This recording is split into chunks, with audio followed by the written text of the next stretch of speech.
Jerman dilaporkan tidak akan menyetujui permintaan tambahan bantuan untuk dikirim ke Ukraina. Apakah ini akan memberi pukulan bagi Kiev dalam upayanya melawan invasi Rusia?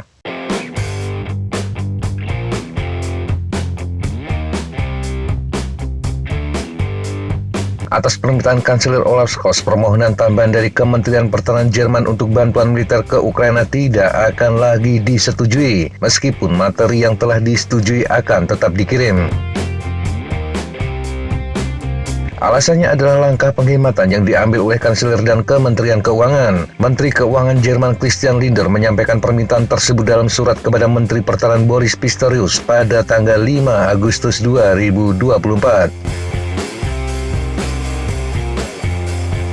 Media Jerman mencatat larangan tersebut sudah berlaku dan situasi Ukraina mungkin akan segera memburuk. Ini karena dukungan militer yang direncanakan akan dipotong hampir setengahnya tahun depan dan kemudian dikurangi menjadi kurang dari 1/10 dari jumlah saat ini pada tahun 2027. Namun keadaan tampaknya berbeda dari sudut pandang Kementerian Keuangan. Surat Christian menunjukkan bahwa dia tidak memperkirakan adanya pengurangan dana secara tiba-tiba untuk Ukraina. Namun uang tersebut kini tidak akan lagi berasal dari anggaran federal, melainkan dari aset bank sentral Rusia yang dibekukan.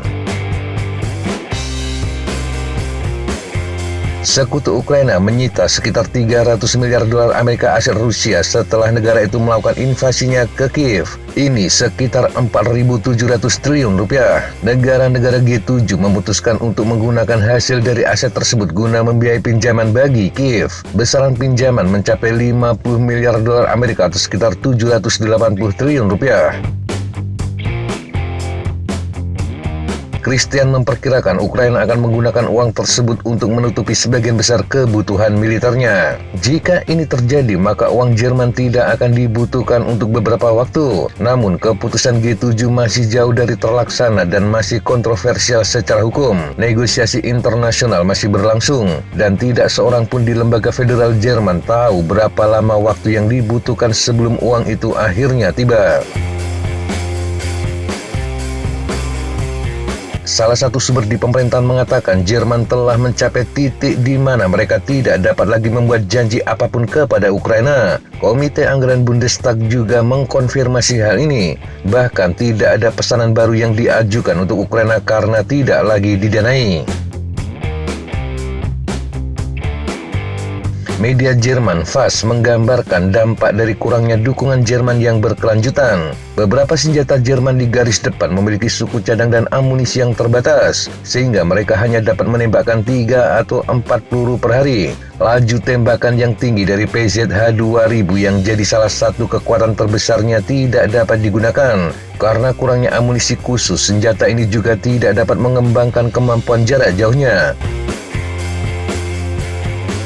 Beberapa howitzer atau tank tempur utama Leopard 15A berulang kali dibongkar untuk diambil suku cadangnya agar yang lain tetap beroperasi. Ini karena suku cadangnya juga kurang. Beberapa sumber melaporkan larangan pendanaan tambahan untuk bantuan militer ke Ukraina telah menyebabkan perdebatan di dalam pemerintah federal. Kanselir ingin menangguhkan pendanaan, tetapi Kementerian Pertahanan, Kementerian Luar Negeri, dan Kementerian Ekonomi tidak setuju. Ada pendapat yang berbeda tentang peran Kementerian Keuangan. Sebagian mengatakan Kementerian Keuangan berada di pihak Kanselir, sementara yang lain berpendapat bahwa Kementerian Keuangan hanya menunjukkan bahwa tidak ada lagi uang untuk pesanan baru, dan itu memang tugasnya. Apapun itu, jelas penghentian bantuan Jerman ke Ukraina akan memberi dampak besar bagi kemampuan tempur negara tersebut. Berlin adalah pendukung utama Ukraina setelah Amerika Serikat. Secara total, Jerman sejauh ini telah memberikan atau berkomitmen untuk bantuan militer tahun-tahun mendatang dengan nilai sekitar 28 miliar euro atau sekitar 489 triliun rupiah. Bantuan Jerman juga meliputi persenjataan kelas atas. Beberapa di antaranya adalah lebih dari 100 tank Leopard 1 A5, 18 Leopard 2 A6, 120 kendaraan tempur infanteri Marder, ratusan kendaraan pengangkut personel lapis baja, dan puluhan howitzer. Selain itu juga sistem pertahanan udara seperti Gepard, Iris-T, dan Patriot. Semua itu adalah senjata yang membutuhkan amunisi dan suku cadang, dan itu akan sangat tergantung pada pasokan dari Jerman.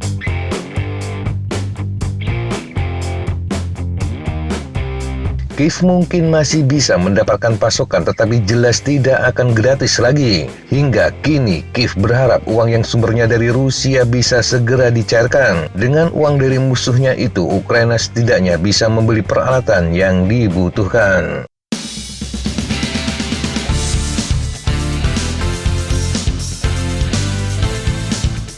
Demikian sahabat jejak tanpa informasi yang bisa kita sampaikan untuk kesempatan kali ini. Sampai jumpa di kesempatan yang berbeda. Tetap semangat dan jaga kesehatan. Salam fly like an eagle, fight like a falcon.